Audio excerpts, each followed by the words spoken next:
रही बात अनंत सिंह का बयान का, तो गवार मूड है, अनपढ़ है। क्या बोलता है अनंत सिंह उसको खुद पता नहीं चलता है।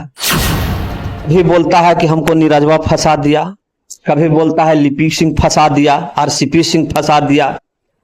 और ललन सिंह तो उनको उनके जानी दुश्मन थे अपने, आज उसी के चरणों में गिर गए हैं, उसी के सामने नतमस्तक होके जमीन बंटवारा के नाम पर पैरोल से जेल पर आके और उनके लिए वोट मांगले चल रहे हैं।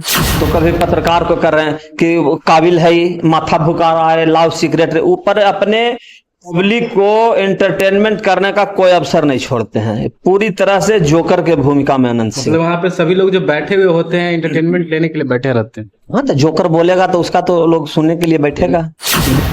नमस्कार, आप देखना शुरू कर दिए सवेरा भारत। अभी हमारी मौजूदगी बिहार शरीफ में और हमारे साथ आरजेडी के नेता अरुणेश यादव जी है। काफी कुछ बात करेंगे किस तरीके से अभी माहौल चल रहा है। और अनंत सिंह 15 दिनों के पेरोल पे निकले हैं और काफी सुर्खियों में है, जनता के बीच जा रहे हैं और किस तरीके से मीडिया में भी छाए हुए हैं और बयानबाजी भी चल रहा है। भाई क्या कुछ है उनके अंदाज पे बात करेंगे और किस तरीके से जो दल पे दल बदले हैं उसके बाद उनकी जो बयानबाजी है, काफी कुछ हम बात करेंगे। सबसे पहले तो स्वागत है सर आपका। बहुत बहुत धन्यवाद आपका। क्या लगता है सर, जो 15 दिन के पेरोल पे आए हैं और चुनावी रैलियों में हैं, चुनाव के बीच जा रहे हैं और ललन सिंह का सपोर्ट कर रहे हैं, जो ललन सिंह के विरोध कर रहे थे वो आज ललन सिंह का सपोर्ट में। देखिए, ये नीतीश कुमार का एक सोची समझी साजिश के तहत अनंत सिंह जैसे कुख्यात अपराधी को जमीन बंटवारा के नाम पे पैरोल पे छोड़ा गया है।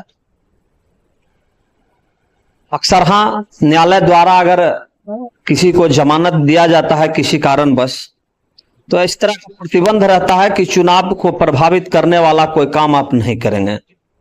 लेकिन ये तो साजिश के तहत उनको निकाला गया है। रही बात अनंत सिंह का बयान का, तो गवार मूड है, अनपढ़ है। क्या बोलता है अनंत सिंह उसको खुद पता नहीं चलता है।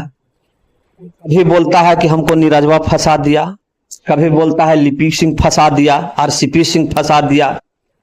और ललन सिंह तो उनको उनके जानी दुश्मन थे, अपने आप को मानते थे कि हमारा जानी दुश्मन है, हमको फंसाने का अक्सर हाँ काम करता है। कभी बोलता है कि हमको नीरजवा फंसा दिया, कभी बोलता है लिपि सिंह फंसा दिया, आरसीपी सिंह फंसा दिया।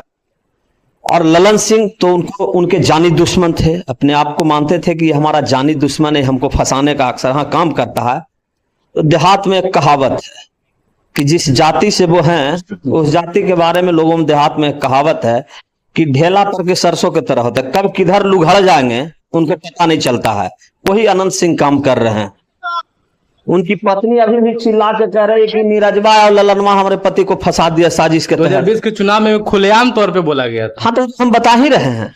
अब फंसा भी, जो व्यक्ति 15 साल से अपने घर में नहीं गया उसके यहां से 47 निकाल के, देखिए 47 निकल जाना कोई बड़ी भारी बात नहीं उनके घर से, वो अपराधी हैं। लेकिन उनके कथनानुसार कि हम 15 साल से घर नहीं जा रहे थे, हमको ललन सिंह और नीरज कुमार फंसा दिया। आज उसी के चरणों में गिर गए हैं, उसी के सामने नतमस्तक होके जमीन बंटवारा के नाम पर पैरोल से जेल पर आके और उनके लिए वोट मांगले चल रहे हैं। उनका तो अपराध कोर्ट में साबित हो चुका है, उन्हें जेल भी हो चुका है। पेरोल पे निकले हैं लेकिन खुलेआम तौर पे करें 2-3 महीना में हम आ रहे हैं, फिर से यहीं पे आ जाएंगे। यही तो कानून का धज्जियां, खुलेआम कानून का धज्जियां उड़ा रहे हैं। पेरोल तो और वो जानते हैं कि जिस आंकड़े के पास हम गए हैं निश्चित रूप से हमको किसी न किसी तकनीकी से वो जेल से बाहर करेगा। वो अनंत सिंह जानते हैं, उनको कहा गया है कि आप आके चुनाव में मदद कीजिए, हम आपको जेल से बाहर निकाल देंगे। यानी वॉशिंग मशीन में उनकी जितनी, हाँ, वॉशिंग मशीन में गए हैं वो सारा पाप उनका धुल जाएगा, सब धुल जाएगा। हाँ, अब पाप धुलने के बाद उनको निकाल दिया जाएगा जेल से। बाकी क्या जिस तरीके से बयानबाजी भी हो रहा है, अलग अंदाज में दिख रहे हैं, बोल रहे हैं कि ललन सिंह को हम सपोर्ट नहीं कर रहे, फिर बोलते हैं सपोर्ट करने आए हैं, फिर बोलते हैं जीत रहे हैं, भारी मतों से जीत रहे हैं। उनका कुछ था पता ही नहीं चल रहा है, क्या बोल रहे हैं क्या नहीं बोल रहे हैं, क्या कीजिएगा। 25 में वो चुनाव लड़ेंगे, उनको औकात पता चल जाएगा 2025 में। हम आपको तो पहले कहे ना कि उस व्यक्ति का बात का कोई ठिकाना है नहीं, वो ढेला पर के सरसों की तरह लुढ़क जाते हैं, कभी इधर कभी उधर। तो उनके बयान को नोटिस क्या लेना है। तो कहीं ना कहीं जो सुर्खियों में है, कहीं ना कहीं वो अपने कॉमेडियन अंदाज के रूप में है, या फिर एक वरिष्ठ नेता के रूप में, या तो फिर एक बड़े माफिया। जोकर है, जोकर। अनंत सिंह जोकर है। यानी जो लोग उनका इंटरव्यू ले रहा है, जो लोग यानी मजाक के तो रूप में और अपना कंटेंट को बढ़ाने के जोकर लिए, का काम क्या है? एंटरटेनमेंट करना, तो लोग लोगों entertainment को कर रहे हैं। हंसाना, है ना। अब पत्रकार पूछ रहा है सवाल कि आप आए हैं पैरोल पे, तो आप चुनाव पर अपना ओपिनियन दीजिए, तो कभी पत्रकार को कर रहे हैं कि वो काबिल है ही, माथा भुका रहा है, लाउड सीक्रेट, ऊपर अपने पब्लिक को एंटरटेनमेंट करने का कोई अवसर नहीं छोड़ते हैं। पूरी तरह से जोकर के भूमिका में अनंत मतलब सिंह। वहां पे सभी लोग जो बैठे हुए होते हैं एंटरटेनमेंट लेने के लिए बैठे रहते हैं। हाँ, तो जोकर बोलेगा तो उसका तो लोग सुनने के लिए बैठेगा।